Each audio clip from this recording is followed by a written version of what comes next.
علي يرى علي ودقنين علوس وجدي حسن الشيخ محمود يدم الجديد دقنين تن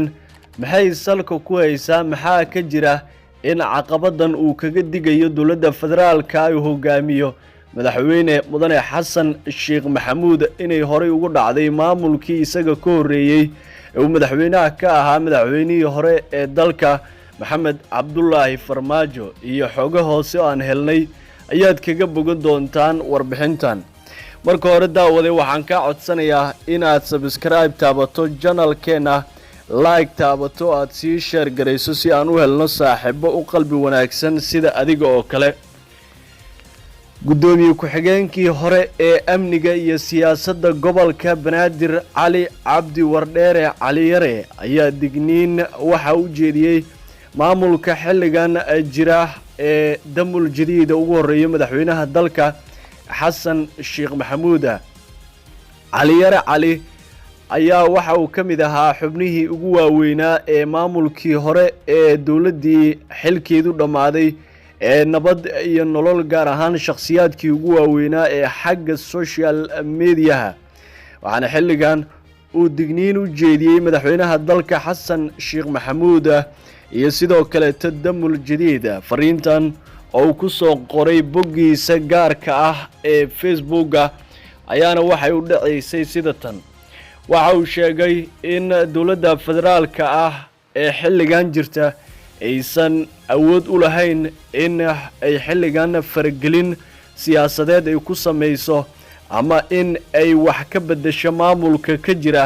laba maamul goboleed uu sheegay inay yihiin kuwa saameyn siyaasadeed oo xooggan leh kuwaasi oo dawladda federaalka ah xilligan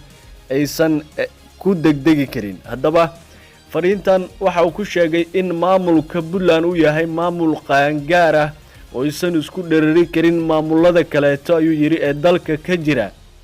waxa uu sheegay mararka qaarkood maamulka Puntland in awood muuqato uu ku leeyahay dawladda federaalka ah iyo sidoo kale saameyn waxaanu sheegay in maamulka xilligan jooga uu yahay mid aysan dawladda federaalka ah ku dhiirigelin in ay saameyn xooggan ku yeelato ama ay wax ka bedesho siyaasadaha isdiidan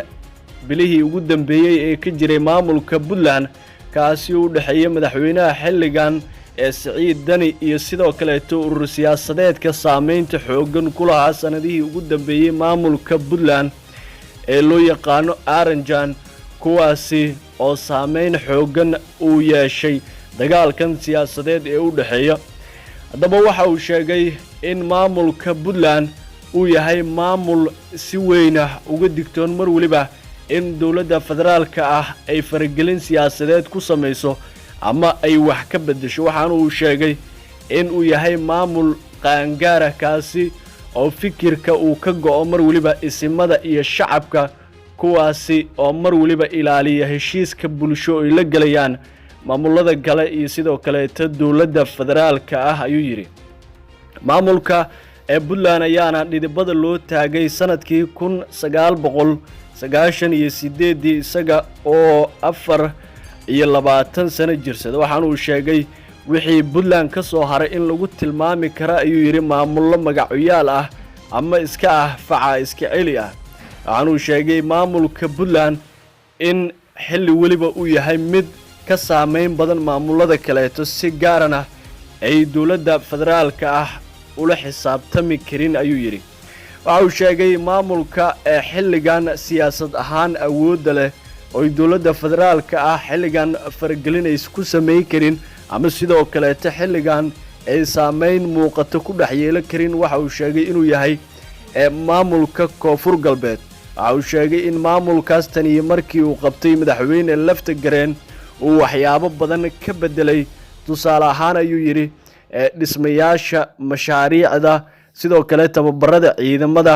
iyo sidoo kale maamulka deegaanada kala duwan xafiisyada ee laga maamulo maamulkaasi ayuu sheegay in gabi ahaanba uu waxyaabo badan ka bedelay waxaan uu sheegay in maamulka Koonfur Galbeed xilli waliba uu yahay maamul awoodiisu ay muuqato kaasi oo xilligan si weyn uga dhex muuqda mashruucyo waaweyn laga fuliyay. Waxa uu sheegay in maamulka Koonfur Galbeed iyo sidoo kale maamulka Puntland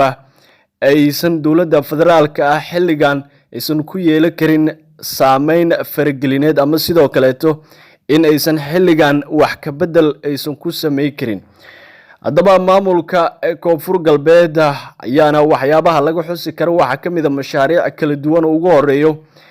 airport iyo haddii aad nala soo gaartay intaana daawaday waxaan ka codsanayaa in aad subscribe taabato channelkeena oo like taabato una sii share gareyso saaxiibadaada kala duwan si aan u helno saaxiibo u qalbi wanaagsan sida adiga oo kale.